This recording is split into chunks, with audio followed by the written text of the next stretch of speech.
শরীয়তের মধ্যে মুমিনত্ব অর্জন করতে গেলে সর্বপ্রথম খানকা শরীফে আপনার নিয়ম কানুন জানার জন্য যাওয়ার দরকার হয়। জোরে বলবেন না সুবহানাল্লাহ। কিন্তু আমরা খানকাটাকে বর্তমানে অন্যরকম মনোভাবনা চিন্তা ধারণা নিয়ে একটা খানকা শরীফ ওইটাকে বলা হয় আল্লাহ পাক রব্বুল আলামিনের ইবাদত বন্দেগী করে যেই জায়গায় ঘোষণা করা হয়, যে জায়গায় মুমিনত্ব অর্জন করা যায়, যে জায়গাটাকে আমরা পবিত্রতা আমরা পবিত্র বানিয়ে দেই, যে জায়গাটা উপাসনা করে ওই জায়গাটাকে আমরা সুন্দরময় করে ওই জায়গাটাকে খানকা বলা হয়। আজকে খানকা গুলো অপবিত্র নয়, আজকে খানকা গুলো আজকে মানুষকে পথ হারানোর জায়গা নয়, ওই জায়গাতে পথ দেখানো হয়। কিন্তু পথ যদি আমরা নিতে চাই তবে আমাদের পথ পাওয়া যাবে, যদি পথ আমরা না নিতে চাই ওই পথ কিন্তু আমরা পাবো না। আসলে আমাদের মনে চিন্তাধারা যদি অন্যরকম থাকে ওই জায়গা থেকে শিক্ষা আমরা অন্যরকম পাবো। কিন্তু যদি আমাদের মনে ভালো উদ্দেশ্য ভালো নিয়ত থাকে তবে আমরা সেই জায়গায় গিয়ে ভালো শিক্ষা পাবো। যেমন যে নিয়তে যাবে রে বাবা তেমন সে নিয়তে সে সেখান থেকে আসবে।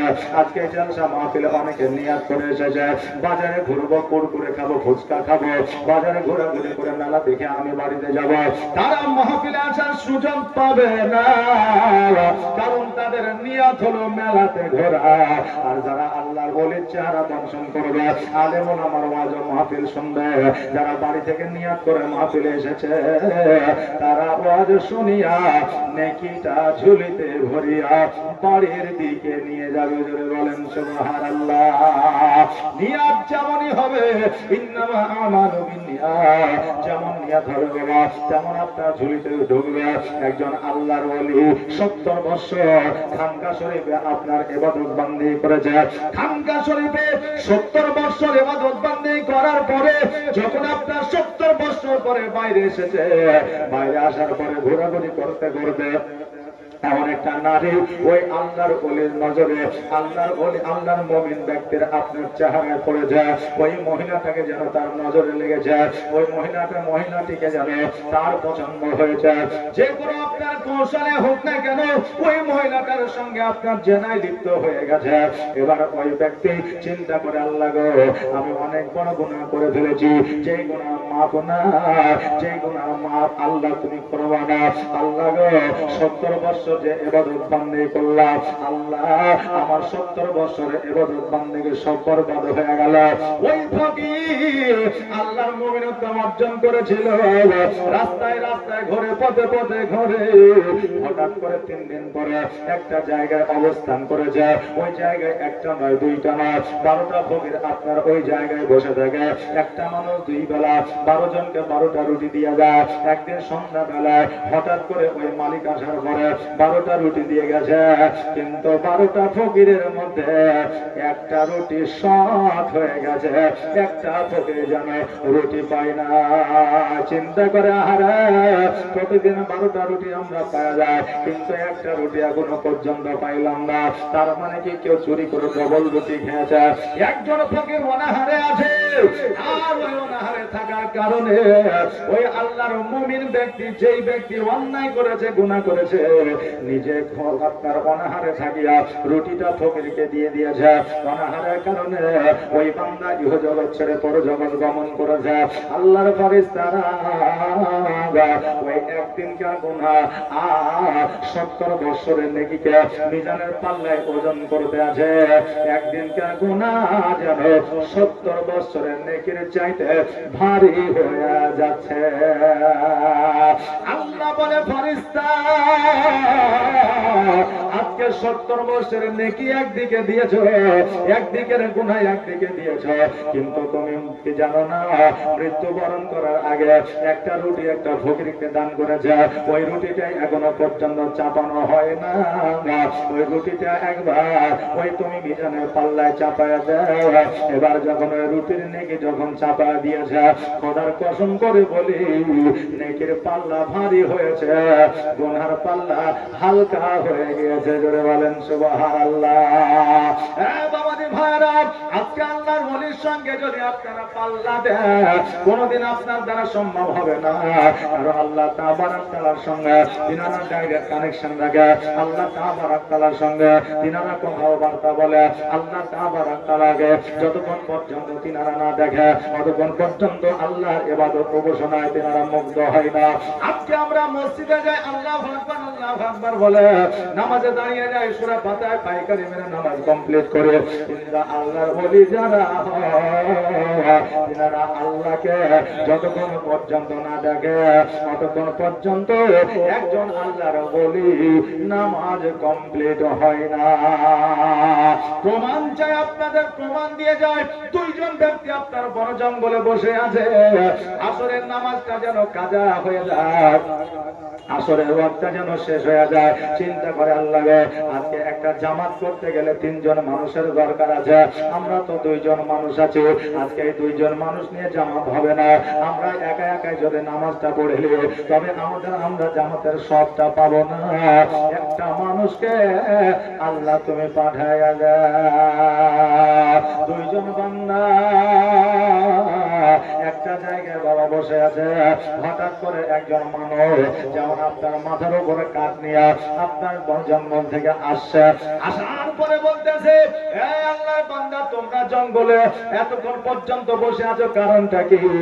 বলে আমরা আসরের নামাজটা করব, একজনের তালাশ করতে আছে, যদি একজনকে পেয়ে যায় আমরা নামাজটা জামাত সহকারে নামাজ আদায় করব।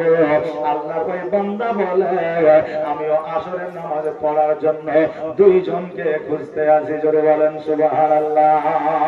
তোমরা যেমন একজনকে খুঁজছো, আমিও 2 জনকে খুঁজছি। যদি 3 জন হয়, একসাথে জামাত সহকারে নামাজটা আদায় করব। নামাজটা আদায় করলে জামাতের সব আমরা পেয়ে যাব। এই জন্য আমিও জামাতের জন্য মানুষ খুঁজতে আছি। বলে জামাত যখন করবেন তাড়াতাড়ি নামাজটা, তাড়াতাড়ি উজুটা বানিয়েলে। ওই ব্যক্তিটা বলছে, শোনো গো, যারা মুমিন হয়, মুত্তাকি হয়, যারা মুসলমান হয়, তারা কখনো নাপাক থাকে না। জোরে বলেন সুবহানাল্লাহ। আজকে বাবা আমরা রাস্তা পথে ঘাটে প্রস্রাব করে কুলপ নেই না, পানি নেই না। আমরা যে মুসলমান সেটাই আমরা জানি না, আমরা কোন পর্যায়ে আছি সেটা আমরা বুঝি না। কিন্তু ওই ব্যক্তি বলতেছে, মুসলমানের কোনোদিন কি নাপাক থাকে? তাদের কখনো ওযু টুটে না। এবার এরা 2 জন বলতেছে, আহারে লোকটার পোশাক আশাক কত ভালো না, চুলের আপনার ডিজাইন অত ভালো না, চুলগুলো উস্কো খুস্কো হয়ে আছে, দেখে মনে হচ্ছে কয়েক সপ্তাহ ধরে গোসল করে না। অথচ বলতেছে আমার ওযু ভাঙে না, নিশ্চয় আল্লাহর মুমিন ব্যক্তি হবে। তবে আগে দেখা যাক কি হয়। এবার বললেন, চলেন তবে আপনি নামাজটা পড়াবেন। বলে আমি নামাজ পড়াবো না, আপনারা নামাজ পড়ান। বলে না, আপনাকে দেখে মনে হচ্ছে আপনি মুমিন ব্যক্তি, অতএব আপনি নামাজ পড়ান, আমরা নামাজ পড়বো আপনার পেছনে। এবার বাবা আগে চলে গেছে, আগে যাওয়ার পরে আসরের নিয়ত করে আপনার আল্লাহু আকবার বলে হাত বেড়েছে। সময় চলে যায়, রুকু সিজদায় যেন যায় না। এরা 2 জনে একে অপরকে ঘুরে মারে বলছে, দেখ এমনিতে তাড়াতাড়ি করে নামাজে দাঁড়াইলাম, এত লম্বা সূরাত হয়েছে, আসরের নামাজ হয়তো এবার কাজা হয়ে যাবে, আসরের নামাজ হয়তো কাজা হয়ে যাবে। অতএব যে জায়গায় যেটা ভয় করলাম সেটাই হইল, এখন আমাদের কি হবে? বলে চিন্তা করি না, চুপ করে থাক। এবার বাবা অনেকক্ষণ পরে আপনার রুকু সিজদায় গেছে। এবার বলছে যাই হোক, রুকু সিজদায় তো গেছে, এবার রুকু সিজদায় গিয়ে সুবহান রাব্বিয়াল আযীম পড়তে আছে। এইদিকে পেছনে যারা জামাতে আছে তাদের কিন্তু মাজা ব্যথা হয়ে গেছে। আহারে, এমন একটা লোককে, এমন একটা ব্যক্তিকে আগে দিলাম ইমামতির দায়িত্ব, আজকে এত দেরি করে নামাজ পড়া, কখন নামাজ কমপ্লিট করব আর তখন বাড়িতে যাব, এই চিন্তায় তারা ব্যতিব্যস্ত হয়ে আছে। এবার বাবা সিজদায় গেছে, সিজদায় যাওয়ার পরে সিজদা থেকে যেন মাথা ওঠায় না।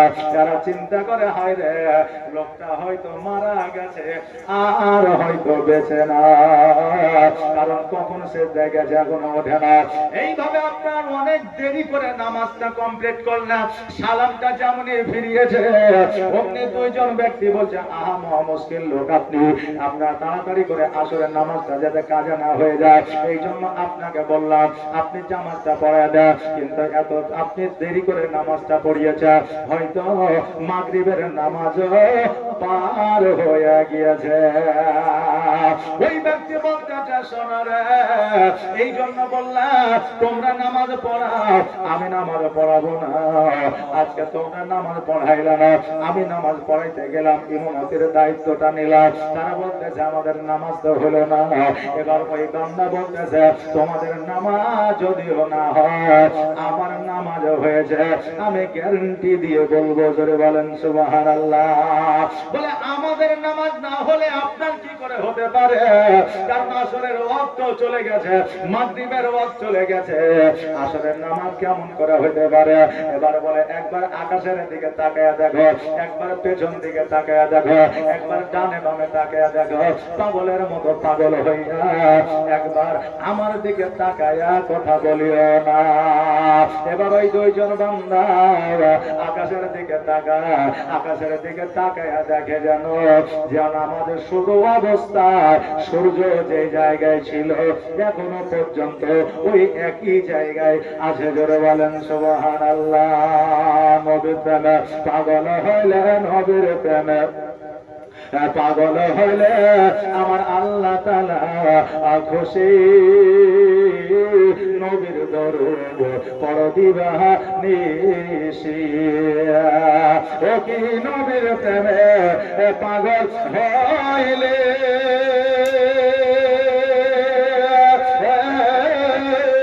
আমার আল্লাহ তাআলার দিদার মিলে গো। ও কি নবীর প্রেমে পাগল হইলে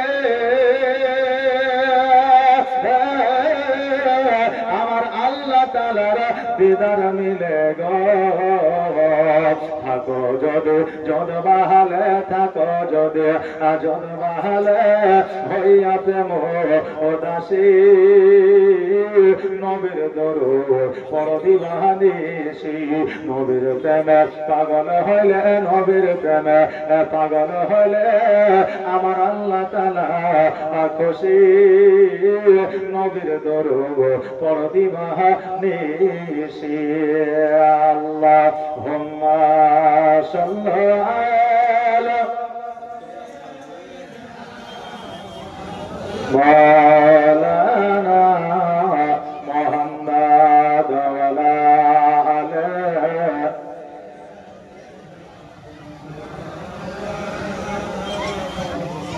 মুহাম্মাদ। আমার বাবাজি ভাইরা, ওই দুইজন বান্দা বলতে যাবে, আমরা যখন নামাজ শুরু করি তখন যে জায়গায় সূর্য দেখেছিলাম এখনো পর্যন্ত ওই জায়গায় দেখতে আসে। কারণটা বুঝি না, বুঝি না। আপনাকে দেখলে তো মনে হয় না যে আপনি এত বড় একজন আল্লাহর ওলি। উনি বলতে যে, শোনো গো, আমি নামাজ যতক্ষণ পর্যন্ত কমপ্লিট করি না, যতক্ষণ পর্যন্ত আমি নিয়ত করার পরে যখন সূরা আমি মিলাই, যতক্ষণ পর্যন্ত আমার আল্লাহকে না দেখে, যতক্ষণ পর্যন্ত আমি রুকু সিজদায় যাইয়া আমি আল্লাহকে না দেখে, যতক্ষণ পর্যন্ত সিজদায় যাইয়া আমি আল্লাহকে না দেখে, ততক্ষণ পর্যন্ত আমি সিজদা থেকে মাথা উঠাই না। জোরে বলো সুবহানাল্লাহ। এরই নামই হলো আল্লাহওয়ালা, এরই নামই হলো আল্লাহর ওলি। ওই আল্লাহর ওলি আর কেউ ছিল না, যিনার নাম ছিল হযরতে ওসমান হারুনি রহমাতুল্লাহ আলাইহি। জোরে বলেন সুবহানাল্লাহ। মুর্শিদ, তো আমি তোমার প্রেমে হইলাম পাগল, হইলাম দিওয়ানা। জোরে বলেন সুবহানাল্লাহ। ওকে মুর্শিদ বিনে, ওকে মুর্শিদ বিনে হয়তো একদিন জান্নাত পাওয়া যাবে না। মুর্শিদ, তোমার প্রেমে হইলাম পাগল, আমি হইলাম দিওয়ানা। আল্লাহুম্মা সাল্লা মাওলানা মুহাম্মদ ওয়ালা আলে মাওলানা মুহাম্মদ। বেরাদার, যারা আল্লাহর ওলির সঙ্গে টেক্কা দিতে যায়, পাল্লা দিতে যায়, তারা আজকে কেন কিয়ামত পর্যন্ত পারবে না। হযরত খাজা মাইনুদ্দিন চিশতি রাহমাতুল্লাহ আলাইহি যখন আপনারা এই ভারতবর্ষের মাটিতে আসলে, একজন অন্ধ আপনার রাজার দরবারে কাজকর্ম করবে, ওই অন্ধ আমার খাজা মাইনুদ্দিনের সঙ্গে আপনার সঙ্গ লাভ করিয়া মুরিদ হয়েছিল। ওই অন্ধ মুরিদ হয়ে যাওয়ার কারণে আপনার ওই রাজা কিন্তু কাজ থেকে আপনার বরখাস্ত করেছিল, এবং আমার খাজা মাইনুদ্দিন চিশতি রাহমাতুল্লাহ আলাইহি ওই রাজার সঙ্গে যুদ্ধ ঘোষণা করেছিল। আজকে ওই রাজার সঙ্গে যুদ্ধ ঘোষণা করেছিল আমার খাজা মাইনুদ্দিন চিশতি রাহমাতুল্লাহ আলাইহির সৈন্য ছিল 1,20,000, আর ওই রাজার সৈন্য ছিল প্রায় 3 লক্ষ, তার অধিক ছিল। আজকে আপনার যারা মুসলমান ছিল, যারা আল্লাহর ওলি ছিল, তারা ওই যুদ্ধে জয়লাভ করেছিল। যেই যুদ্ধটাকে আজকে ইতিহাসের পাতায় পানিপথের যুদ্ধ বলে ঘোষণা করেছে, ওই যুদ্ধের ময়দানে মুসলমানেরা জয়লাভ করিয়া আজকে এই ভারতবর্ষের মাটিতে ইসলামের প্রচার ও প্রসার করেছে। জোরে বলেন সুবহানাল্লাহ। আজকে আল্লাহর ওলি ছাড়া ভারতবর্ষে কালেমার দাওয়াত পৌঁছানো সম্ভব হতো না। আজকে আল্লাহর ওলি ছাড়া ভারতবর্ষে কালেমার দাওয়াত পৌঁছাইতো না। আজকে যারা কালেমা পেয়েছে, নামাজ পেয়েছে, রোজা পেয়েছে, আজকে তারা আল্লাহর ওলির বদনাম করে। যারা আল্লাহর ওলির বদনাম করে, যারা আল্লাহর ওলিদেরকে মানে না, আজকে তারা আপনার শরীয়তের পদের প্রতীক হইয়া মুমিনতা অর্জন করতে পারবে না। আমি যদি এখন একদিন দুদিন আল্লাহর ওলির কাছে যাইয়া মুসাফা করে যদি মনে করে সব কিছু শিখে লিব তো হবে। আমি যে একদিন গেলাম, যাওয়ার পরে বলে হুজুর সব শিখিয়ে দেন, হবে না। আল্লাহর ওলির কাছে যাওয়ার পরে আপনি যখন নিজেকে আল্লাহর ওলির কাছে আত্মসমর্পণ করবে, 1 দিন 2 দিন 5 দিন 7 দিন, যেমন আপনার ক্ষমতা থাকবে, আল্লাহর ওলি সেই রকম আপনাকে আমল দেবে। যেমন আপনার ক্ষমতা থাকবে, তেমন আপনার আল্লাহর ওলি দোয়া আপনাকে দেবে, তেমন করে আপনাকে আমল করার পরামর্শ দেবে। আপনি পারবেন 20 কেজি, হঠাৎ করে যদি দিয়ে দেয় 1 কুইন্টাল, আপনার ঘাড় সোজা থাকবে না। সোজা থাকবে, ঘাড় যে থাকবে না। ওই রকম আল্লাহর ওলির কাছে গেলে সময় দিতে হবে, সময় মতো আপনাকে আমল দেবে। ওই আমল আপনার করার পর আপনি সাকসেস হবে। আর একদিন যাওয়ার পরে আপনি যদি মনে করেন সব নিয়ে নিব, তবে আপনার কোনো আমলই কাজে লাগবে না। একজন মুরিদ আল্লাহর ওলির কাছে যাওয়ার পরে বলতে, হুজুর গো, বলে বলো কি বলছো? বলে হুজুর আপনি তো আল্লাহর ওলি। বলে হ্যাঁ। আপনি পশু পাখি জীবজন্তু সবার ভাষা জানেন? বলে হ্যাঁ জানি। বলে তবে আমাকে পশু পাখির ভাষাগুলো শোনায় আমাকে শিখিয়ে দেন। বলে পশু পাখির ভাষা যদি তোমাকে শিখাইয়া দিই, তোমার দ্বারা সম্ভব হবে না, তোমার বড় ক্ষতি হয়ে যাবে। এবার বললেন, হুজুর গো আমার কোনো ক্ষতি হবে না। দেখবেন একজন অন্ধ 2 চোখে দেখতে পাই না, যদি তাকে কোন রকম চোখের যদি ফিরে দেওয়া হয়, সবার আগে লাঠি কেনা দূরে ফেলবে না? এক বছর আল্লাহ মোহাম্মদ।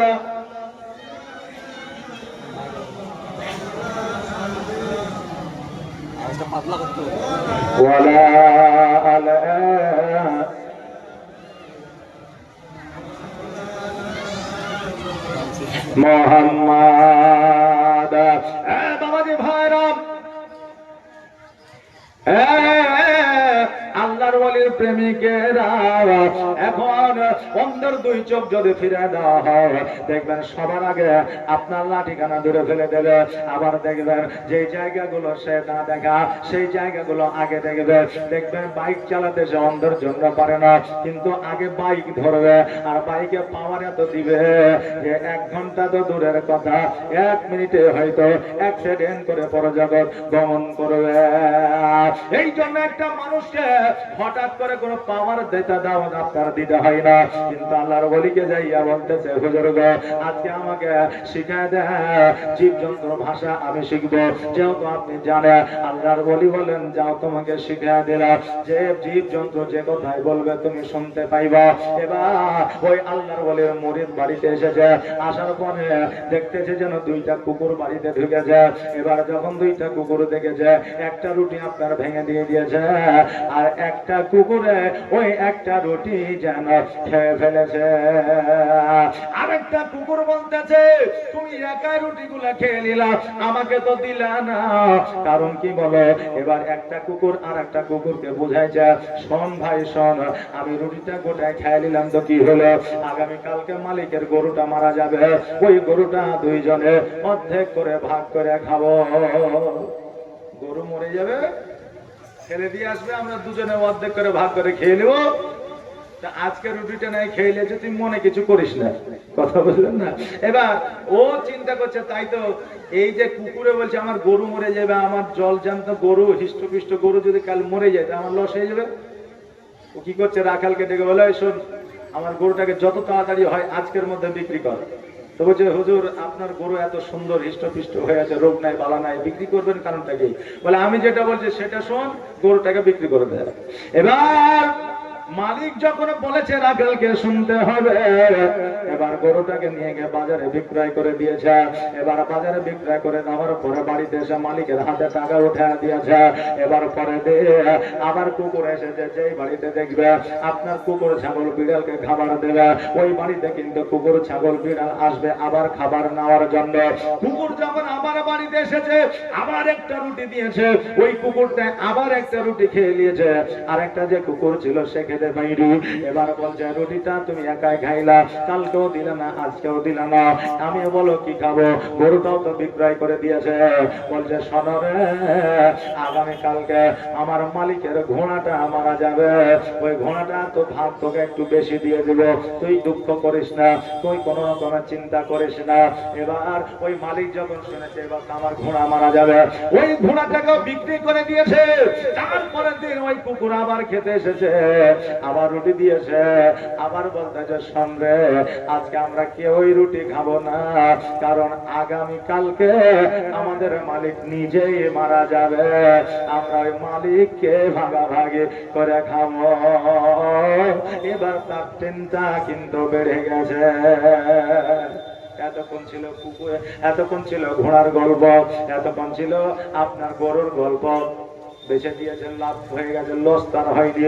কিন্তু এবার ওর যে মতের সময় এসেছে, বলছে কুকুর যে আমাদের মালিক মরবে, এবার ওই মালিক তো নিজেকে বিক্রি করতে পারবে না, হাটে বাজারে পারবে নাকি? পারবে না।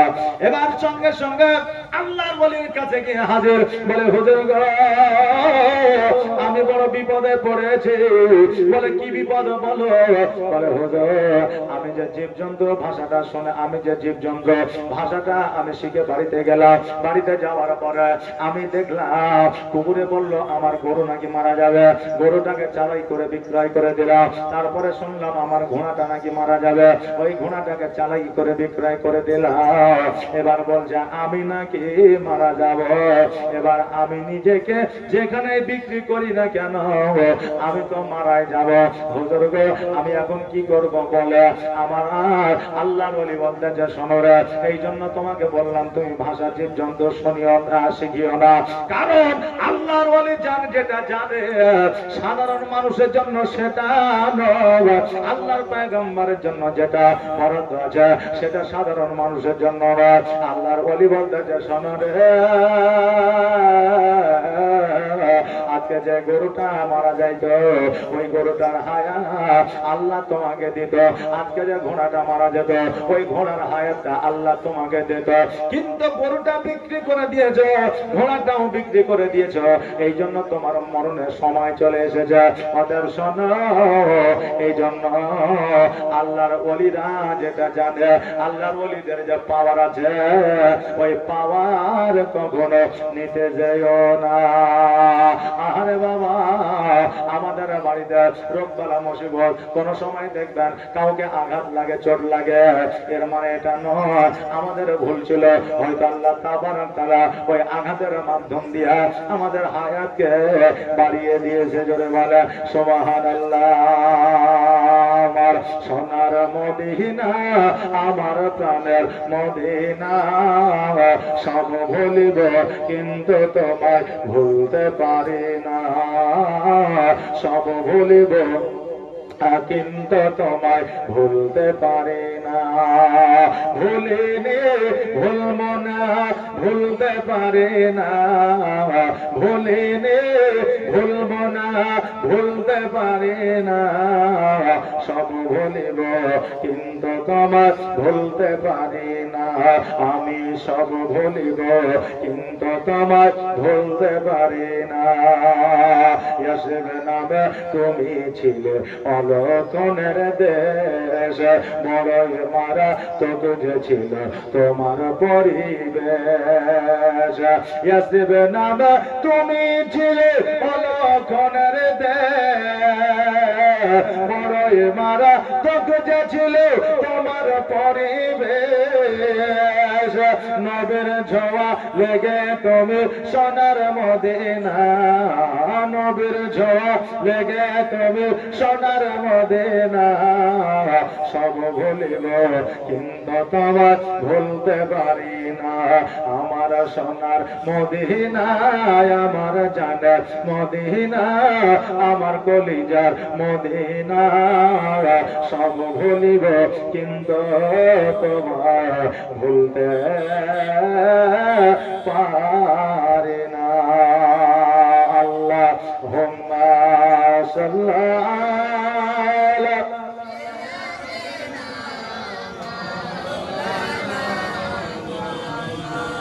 ওয়ালা আলা সাইয়্যিদিনা মুহাম্মাদ।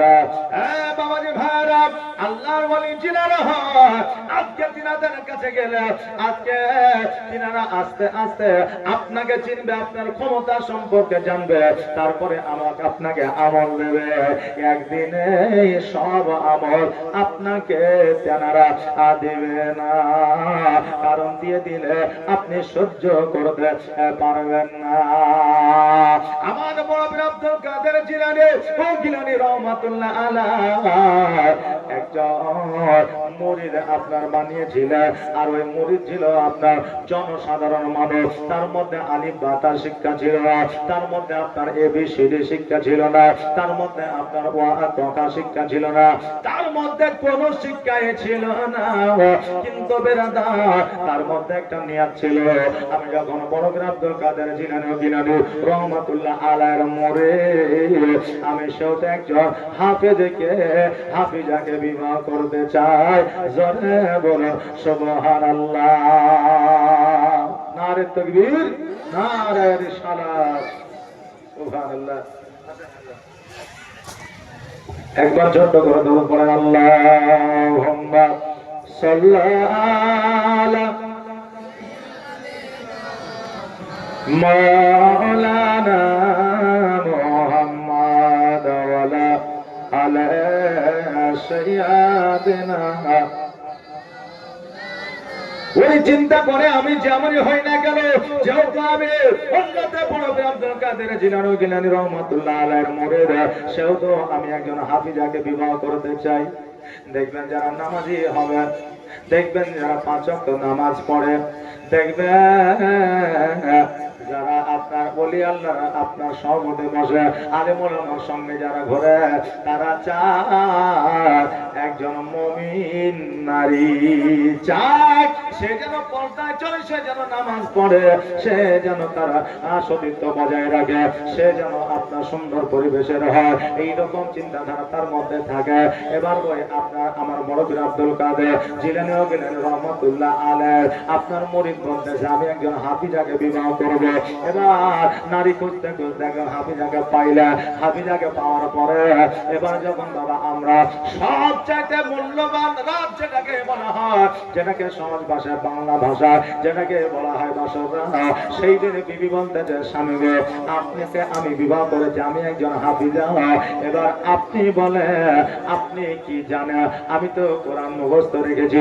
বলে আমি কিছুই জানি না, আমার দ্বারা কিছু সম্ভব না, না জানি আলিফ বা তাসা, না জানি ওয়া কা, না জানি এবিসিডি, আমি কিছুই জানি না, তবে আমি একজন সাধারণ মূর্খ মানুষ। বিবি বলল স্বামী গো আজকে আমি একজন হাফিজা, কারণ আমার মধ্যে কোরআন আছে, আর আপনি একজন মূর্খ হইয়া আপনি কেমন করে আমার সঙ্গে বসবাস করতে পারেন? আমার বড় আব্দুল কাদের জিলানী গিলানী রহমাতুল্লাহ আলাইহি রহমাতুল্লাহ আলাইহি মুরিদ চিন্তা করে আল্লাহ গো আজকে আমার বিবি যে কথাটা বলেছে সেটা কিন্তু খুব খারাপ বলে না। এবার পরের দিন সকালবেলা ছুটতে ছুটতে আমার বড় আব্দুল কাদের জিলানী গিলানী রহমাতুল্লাহ আলাইহির কাছে যাওয়ার পরে বলে হুজুর আমি বড় শখ করে সাত করে একজন হাফিজাকে বিবাহ করব নিয়াত করেছিলাম, আমি একজন হাফিজাকে বিবাহ করেছি। হুজুর গো আজকে ওই বিবি আমার কাছে কোশ্চেন প্রশ্ন রেখে দিয়েছে, আমি একজন হাফিজা, আমার সঙ্গে আপনি কিছুই জানেন না, কোনো হাদিস জানেন না, কোরআন জানেন না, কেমন করে আমার সঙ্গে আপনি ঘর সংসার করতে পারেন? হুজুর গো এখন আমি কি করব আপনি বলে? আমার বড় আব্দুল কাদের জিলানী ও গিলানী রহমাতুল্লাহ আলাইহি বলে আমার মনের সনরে একবার চোখটা বন্ধ করে আমার সিনার মধ্যে চলে এবার চোখটাকে বন্ধ করে যখন সিনার মধ্যে চলে গেছে, জানো বাবা এক পারা নয়, দুই পারা নয়, পাঁচ পারা নয়, 10 পারা নয়, আল্লাহর ওলির ওসিলায় 30 পারার হাফেজ হয়ে গিয়েছে। জোরে বলে সুবহানাল্লাহ। ওই বান্দা বিবির কাছে এসে বলছে বিবি রে বলো বলো তুমি কয় পারার হাফেজ? বলে আমি 30 পারার হাফেজ। বলে আমিও 30 পারার হাফেজ। বলে একদিনে কি করে সম্ভব হয়? বলে আসো তুমি বসে যাও, বৈঠকে বসো, তুমিও শোনাবা আমিও শোনাবা। জোরে বলে সুবহানাল্লাহ। স্বামী আর স্ত্রী দুইজনে অন্ধ হইয়া কোরআন বন্ধ করে কোরআন তেলাওয়াত করে। এই বাবা এই পাওয়ার এই ক্ষমতার সঙ্গে সঙ্গে পাওয়া যায় না, আল্লাহর ওলির সহবতে থাকার পরে তকদির নসিব যদি ভালো হয়, আল্লাহর ওলিকে যদি খুশি করা যায়, তবে এই পাওয়ারের মালিক হওয়া যায়। জোরে বলুন সুবহানাল্লাহ। আল্লাহর ওলি বন জঙ্গলে গ্রামে গঞ্জে শহরে থাকে, আবার ওই আল্লাহর ওলির বিরোধিতা করার জন্য কতজন বসে থাকে। বাংলাদেশের একজন আল্লাহর ওলি উনি কানকা শরীফের মধ্যে বসে বসে আপনার দরুদ পড়ে মিলাদ করে, আপনার আল্লাহ জিকির আজগার করে। গ্রামের সাধারণ মানুষ বলতেছে এই জঙ্গলে একজন ফকির বসে আছে, তার কোনো কাজ নাই কাম না, শুধু সন্ধ্যাবেলায় দরুদ পড়ে, মোমবাতি জ্বালায়, আগরবাতি জ্বালায়, আসো তাকে গ্রামের মধ্যে থেকে তাড়ায় দিব, আমাদের এই জঙ্গলটা পরিষ্কার হয়ে যাবে। আল্লাহর ওলির বিরোধিতা করলে আল্লাহ ওই বান্দার সঙ্গে যুদ্ধ ঘোষণা করে। আজকে ওই আল্লাহর ওলিকে তাড়িয়ে দেওয়ার সিদ্ধান্ত করেছে। আল্লাহর ওলি বলতেছে বলো আমাকে যে তাড়ায় দিবা, আমাকে কি উদ্দেশ্যে তাড়ায় দিবা, কেন তাড়ায় দিবা, আমার খানকা কেন ভেঙে দিবা, আমার খানকা কেন গড়িয়ে দেবা? বলো বলো তোমাদের উদ্দেশ্যটা কি? বলে এই জায়গায় তোমার খারাপ কাজ হয়, এই জায়গায় তোমার আগরবাতি মোমবাতি আর দরুদ হয়, কিয়াম হয়, কি না জানি হয়, তুমি জানো, তোমার আল্লাহ জানে, এই জন্য আমরা তোমার খানকাকে গড়িয়ে দেব।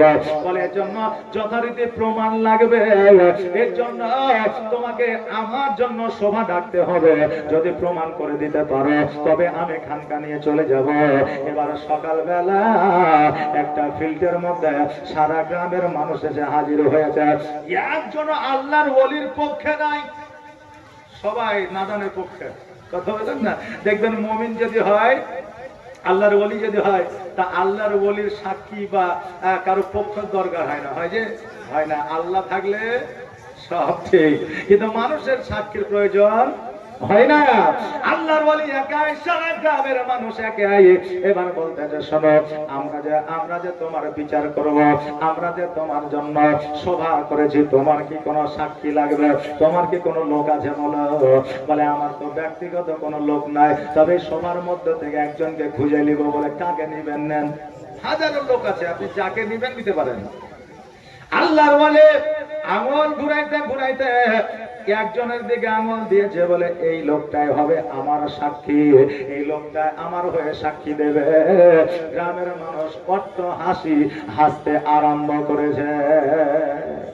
যখন বলেছে এই লোকটা আমার সাক্ষী হবে, তখন তারা সবাই অট্ট হাসছে। বলে তোমরা হাসো কেন? বলে আমরা এই জন্য হাসি, আজকে যে লোকটা আপনার সাক্ষী দেবে ওই লোকটা কথা বলতে পারে না, ওই লোকটা হলো বোবা, এই জন্য আমরা হাসতে আছি। ওই লোকটা সাক্ষী দেবে তো দেবে কেমন করে? আল্লাহর ওলি বলতেছে ওই লোকটা কথা বলতে পারে। বলে আমরা গ্রামের মানুষ বহুত দিন ধরে চলাফেরা করছি, কথা বলতে পারে না, শুনতে পাই না, বোবা ঠোসা, ও কেমন করে কথা বলতে পারে? বলে শোনো গো, ওই লোকটার নাম কি বলো? বলে এই লোকটার নাম হলো বেলাল। আল্লাহর ওলি বলতেছে বেলাল দণ্ডায়মান হও, দাঁড়িয়ে যাও। এবার ওই বেলাল দাঁড়িয়ে গেছে।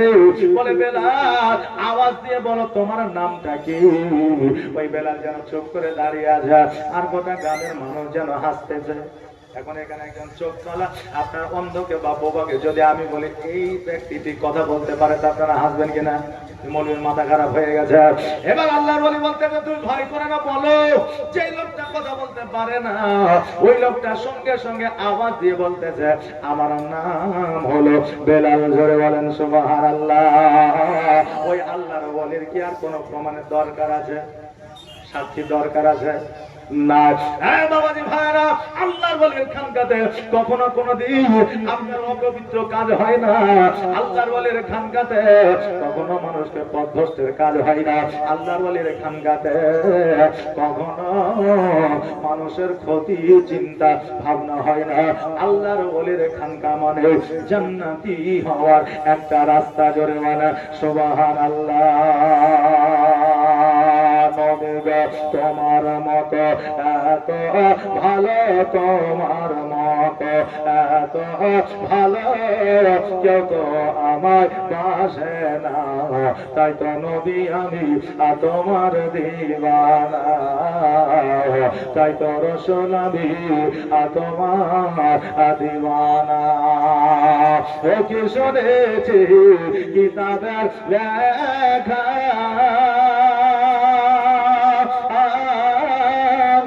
নবী ছাড়াই আমার জীবন ফাঁকা গো। ও কি শুনেছি কিতাবের লেখা, নবী ছাড়াই আমার জীবন ফাঁকা গো। নবীজিকে ভালো না বাসিলে, নবীজিকে ভালো না বাসিলে আল্লাহ পাওয়া যাবে না, তাই তো নবী আমি তোমার দিওয়ানা।